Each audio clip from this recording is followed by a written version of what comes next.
بسم اللہ الرحمن الرحیم باب فی التجاوز فی الامر، کسی معاملے میں آسانی والے پہلو کو اختیار کرنا۔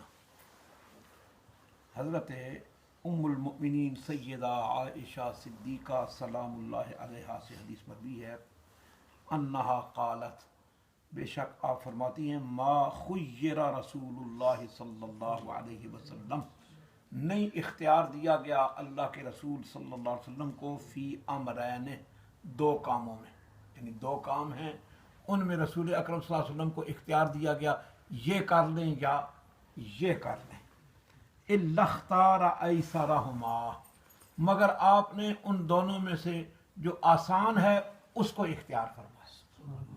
یہ نبی کریم صلی اللہ علیہ وسلم کی عادت مبارکہ تھی کہ کوئی بھی دو کام ہیں ان میں سے ایک آسان ہے ایک ذرا دشوار ہے، آپ کو اختیار دیا جاتا ہے کہ ان دونوں میں سے جس کو آپ چاہیں اختیار فرما لیں، تو آپ ہمیشہ آسان جو کام ہوتا ہے اس کو اختیار فرما لیں۔ ما لم یکن اسمن، مائی صاحب فرماتی ہیں جب تک کہ گناہ کا کام نہ ہوتا، ان دو کام ہیں ان میں ایک گناہ کا ہے ایک نیکی کا ہے، فرمایا گناہ کا نہ ہوتا تو دونوں صحیح ہیں۔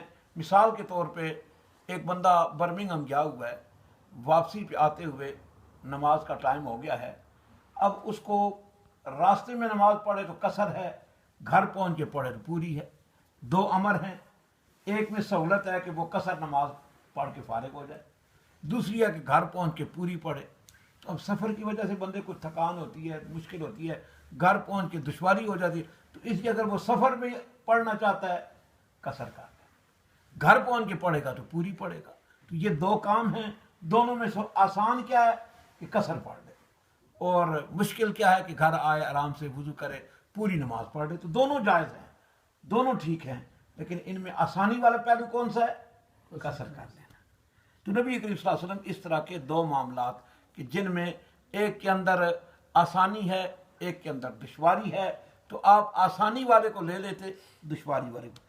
تو بھائی صاحب فرماتے ہیں ما لم یکن اسما، جب تک کہ گناہ کا کام نہ ہوتا۔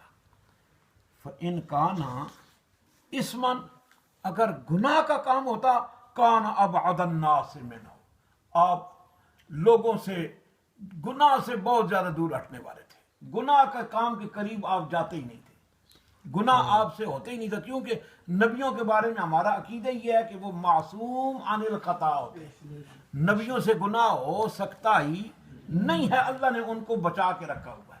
تو اسی مائی صاحب فرماتی ہیں گناہ کا کام ہوتا تو آپ لوگوں میں سب سے زیادہ دور رہنے والے تھے گناہ سے، گناہ کے قریب ہی نہیں جاتے۔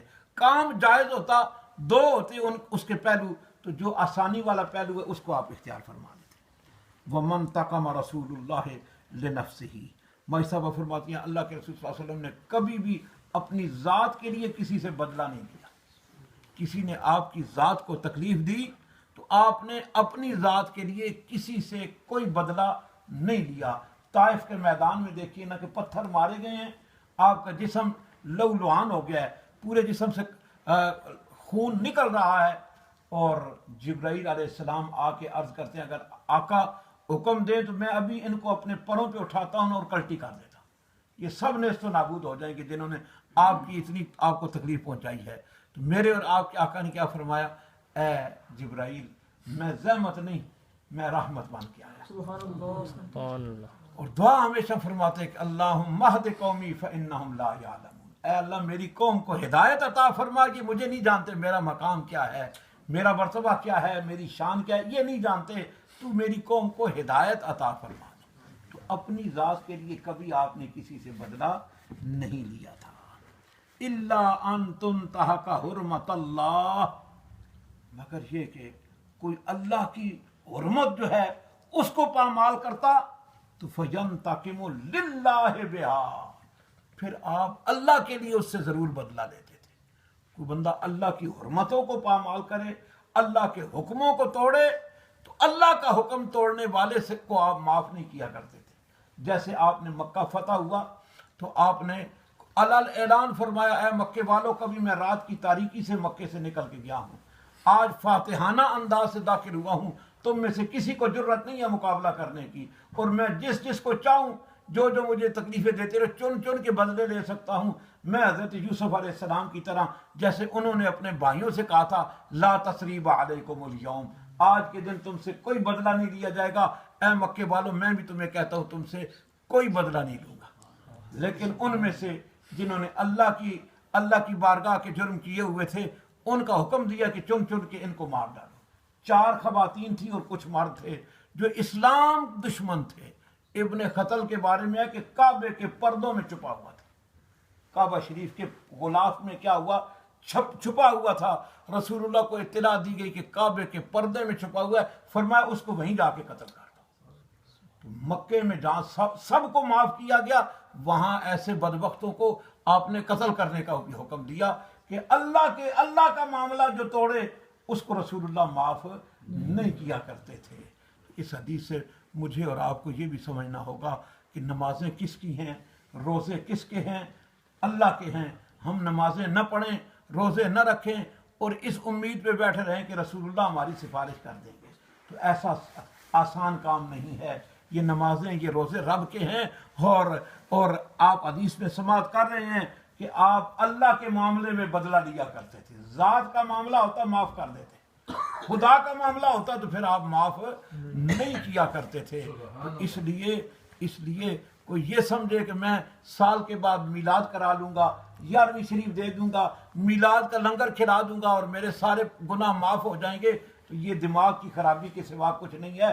آپ کی لائف پوری لائف ہے صراط مستقیم پہ. یہ رات کے اس پہر میں اٹھ کے آپ کا اللہ کے گھر تک آنا، اور ایک بندہ بسترے پہ سویا ہوا ہے اور قیامت کے دن ہم سارے برابر ہوں، اتنا آسان کام نہیں ہے. یہ اتنا سہولت والا کام نہیں ہے کہ آپ نیند قربان کریں، وہ ساری رات سویا رہے اور میدان قیامت میں دونوں ہی بخشے جائیں. ایسا نہیں ہے. رب تعالیٰ مہربان ہے، یقینی طور پہ مہربان ہے، کرم نواز ہے، یقینی طور پہ کرم نواز ہے. لیکن کم از کم جس نے محنت کی ہوئی ہوگی، جنت میں اگر دونوں جائیں گے تو جس نے محنت کی ہے اس کو تھوڑا اوپر تو رکھے گا. جنت کے 100 درجے ہیں. کتنے درجے ہیں؟ 100 درجے ہیں. تو کم از کم جو ساری رات جاگا ہے، جس نے محنت و مشقت کی ہے اور جو ساری رات سویا رہا ہے، چلو حضور کے صدقے سے کرم نوازی ہوئی، جنت میں چلے بھی گئے، تو جو جاگتا رہا ہے کم از کم اس کو بینیفٹ تو ملے گا نا آگے جانے کا. جو 100 درجے ہیں ان میں تو اس کو سہولتیں میسر ہوں گی.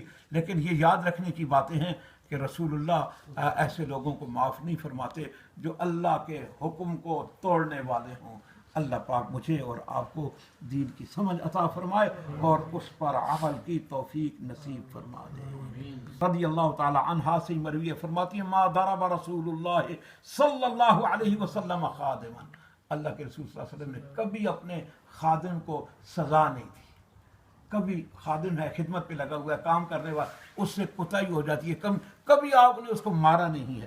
ولا امرأۃ قط، نہ ہی کسی عورت کو آپ نے مارا ہے کبھی بھی. کسی عورت کو بھی، اپنی عالیہ ہی نہیں، کسی خاتون پہ بھی آپ نے اپنا ہاتھ نہیں اٹھایا. کسی نوکر ملازم کو بھی آپ نے مارا. یہ اخلاق محمدی ہے. جس نبی کا میں اور آپ کلمہ پڑھتے ہیں، یہ اس نبی کا کردار ہے. اللہ ہمیں بھی اس پیارے نبی کے ان پیارے اخلاق کو اپنانے کی توفیق عطا فرمائے.